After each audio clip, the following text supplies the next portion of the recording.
Salut à tous, bienvenue chez la Maison Reptile. Aujourd'hui on va commencer une petite série que je voulais faire depuis un moment sur YouTube, ça sera la série des présentations d'espèces. Parce que je pense que ça peut être utile pour énormément de gens qui nous regardent ou qui sont abonnés à nous. Donc on va commencer ça aujourd'hui. Il y aura des espèces un peu plus connues que d'autres, il y en a qui seront même très connues, qu'on a déjà vu beaucoup de fois sur YouTube ou sur d'autres réseaux, mais on va quand même les refaire, je pense que c'est important. Et on va aussi essayer de vous faire découvrir d'autres espèces qui sont moins connues et qui peut-être vous vont donner envie d'en avoir.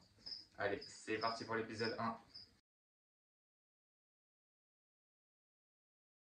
Du coup, je pense que vous l'avez remarqué avec celui que j'ai dans les mains. On va commencer le premier épisode par le Python Régus ou le Python Royal.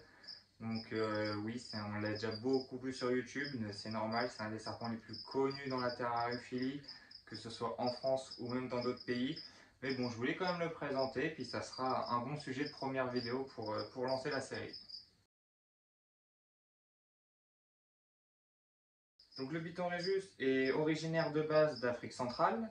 On va le retrouver notamment dans les savanes, dans les prairies, mais on va surtout le retrouver dans des endroits très confinés, comme des termitières ou des terriers.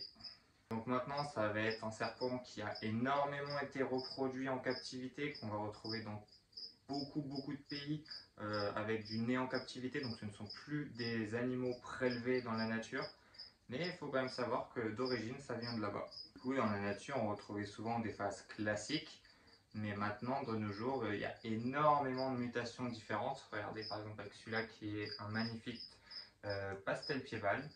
Mais bon, pour les mutations, on y reviendra un peu plus tard dans la vidéo. Donc c'est un serpent qui va faire en moyenne 1m20, 1m40 à taille adulte. Après, bien sûr, il y a quelques exceptions. On peut avoir du Régus qui fait 1 mètre ou du Régus qui fait 1m60. J'ai plus exactement le record, il doit peut-être être 1m80. Mais après, bah voilà, c'est une moyenne entre 1m20 et 1m40. En général, ils vont peser pour les belles femelles reproductrices dans une moyenne pareille de 2,5 kg. Après, il y en a toujours des plus lourds, toujours des moins lourds. Par contre, il faut éviter que ça soit trop lourd et qu'ils deviennent obèses, hein. Ça peut être une cause de mortalité, donc il faut faire attention à ça. Ils vont avoir une espérance de vie d'en moyenne une vingtaine d'années s'ils n'attrapent pas de maladie ou qu'on ne fait pas n'importe quoi. Ils vont être plutôt terrestres, mais si on leur met quelques branchages et tout, ils vont pas hésiter à grimper, hein. Il y en a pas mal qui disent aussi qu'il est semi-arboricole. Donc vous pouvez leur donner aussi un peu de hauteur pour les voir grimper un petit peu. Par contre, l'inconvénient, c'est que c'est un serpent qui est nocturne. Donc la journée, vous n'allez pas le voir se balader beaucoup. Il va surtout être à sa cachette pour se chauffer à son point chaud. Et il va surtout se balader la nuit.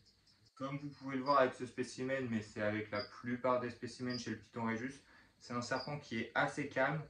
Pareil à la manipulation qui est assez tranquille. Il va pas être très vif ou très speed. Il est posé, il avance un peu. Sinon en général il va aussi beaucoup être en boule, que ce soit dans son terrain ou dans les mains lors de la manipulation. C'est pour ça qu'on l'appelle le python boule ou le ball python. Mais sinon là ouais, c'est pas très vif. Il y a très peu de chances qu'il morde, ça arrive très rarement. Et puis de tous les cas, même si ça mord, la plupart du temps c'est de notre faute. Donc vraiment la manipulation c'est top. Par contre, c'est un serpent qui est top à la manipulation, mais attention à ne pas trop le manipuler, parce qu'au contraire, c'est un serpent qui aussi stresse très rapidement.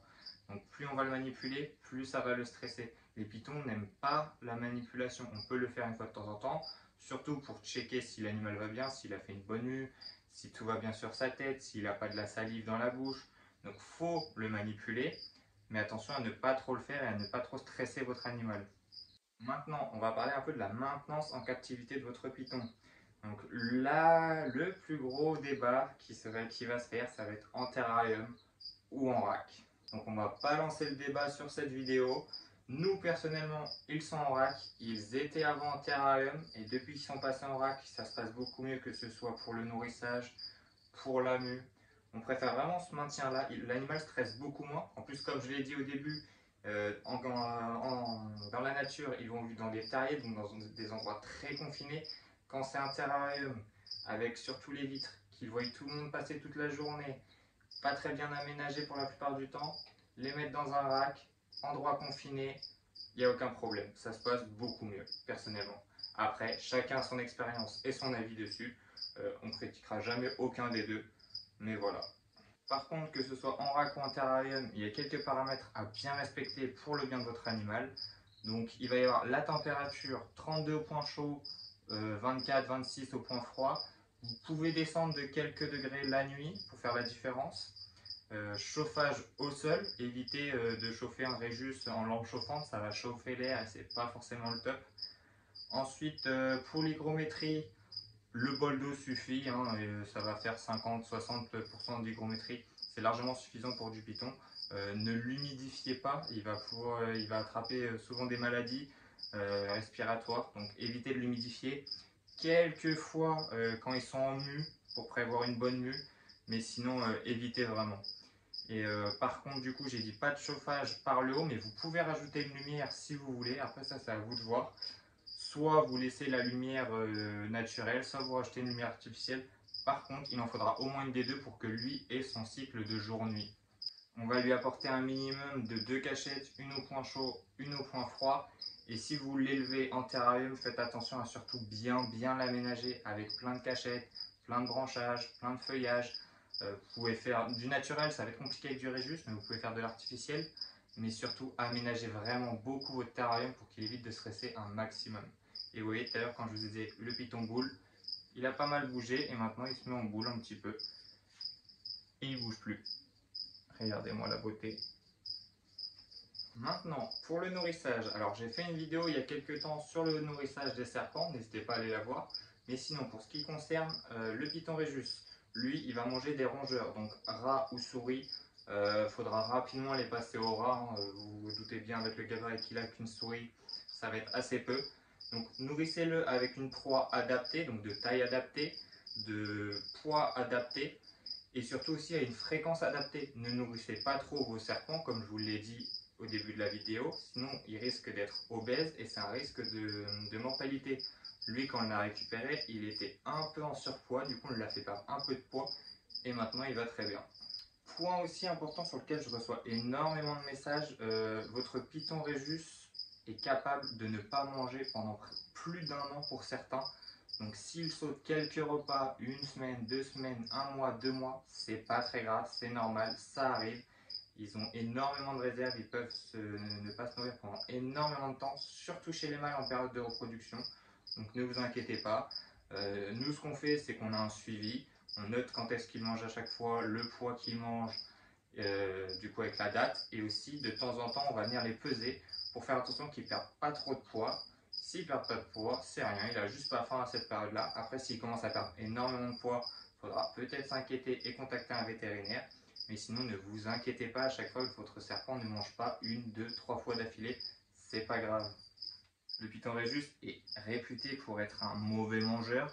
Donc surtout, essayez de maximiser vos chances. Donc nourrissez-le le soir quand il va commencer à sortir.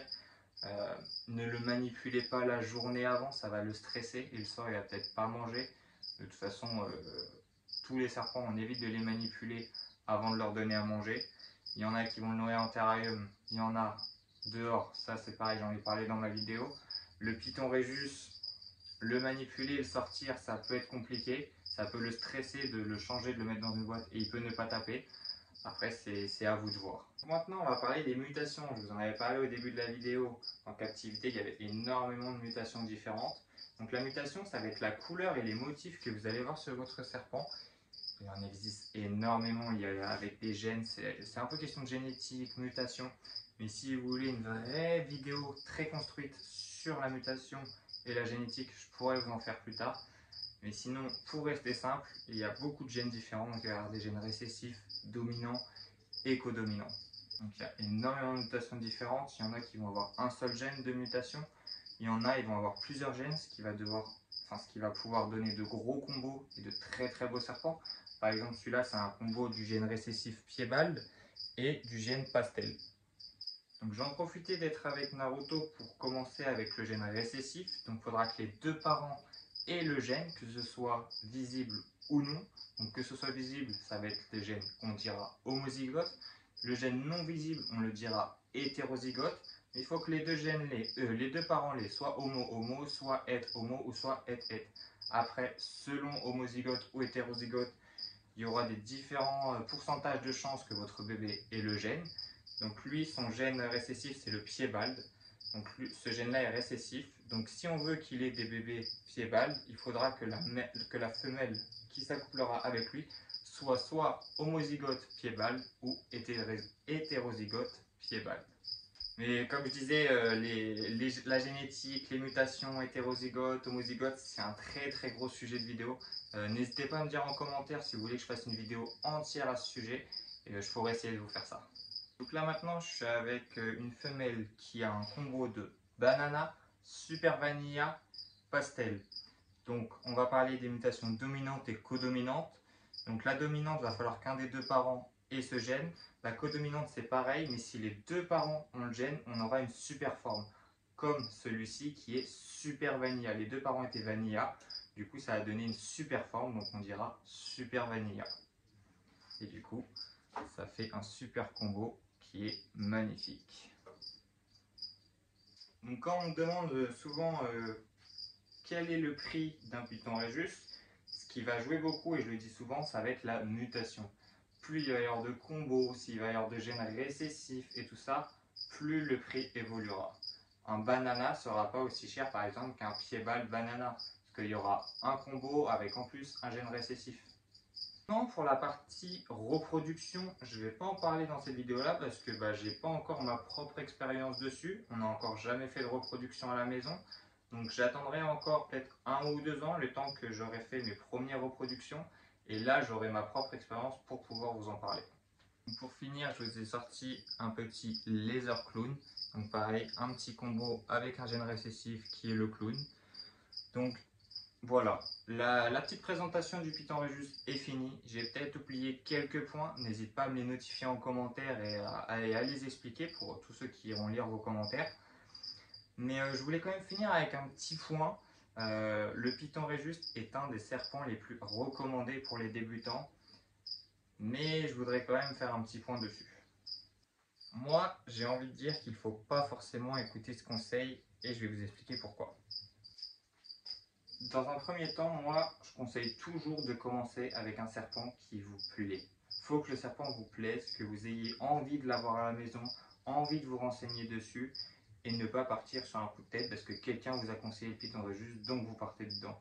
Il faut que vous connaissiez son caractère, il faut que vous aimiez aussi comment il est, son physique. Peut-être que les mutations ne vous plaisent pas, peut-être que la forme court mais assez crapue ne vous plaît pas. Donc il faut que le physique et le caractère du Python Rhésus vous plaisent.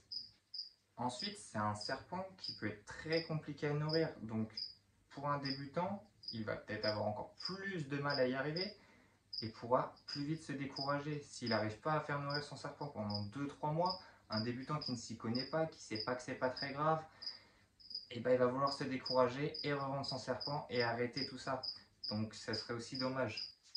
Et puis pour finir, comme je l'ai dit tout à l'heure, c'est un serpent qui est nocturne. Donc la journée, vous n'allez pas le voir se balader dans le terrarium. Donc si vous êtes débutant et que vous achetez un serpent pour l'observer dans son terrarium le soir, avant de manger ou après les cours ou après le travail, c'est pas un Python Rhésus qu'il vous faudra. Lui, quand vous allez rentrer tout ça, il sera dans sa cachette au point chaud et il sortira pas. Lui, il sortira plutôt quand vous serez en train de dormir. Donc si vous voulez un serpent pour l'observer, c'est votre premier. Le Python Rhésus n'est pas adapté pour ça. Donc voilà, c'était quelques petits points qu'il faut quand même penser avant de se lancer dans du Python Rhésus. Après, ça reste un super serpent, très calme, avec énormément de mutations possibles. Donc qui est très bien pour un débutant ou même du confirmé. Donc voilà, j'espère que la vidéo t'aura plu. Donne-moi le nom de la prochaine espèce que tu voudras voir dans cette série. Et sinon, n'oublie pas de lâcher ton like et surtout, abonne-toi.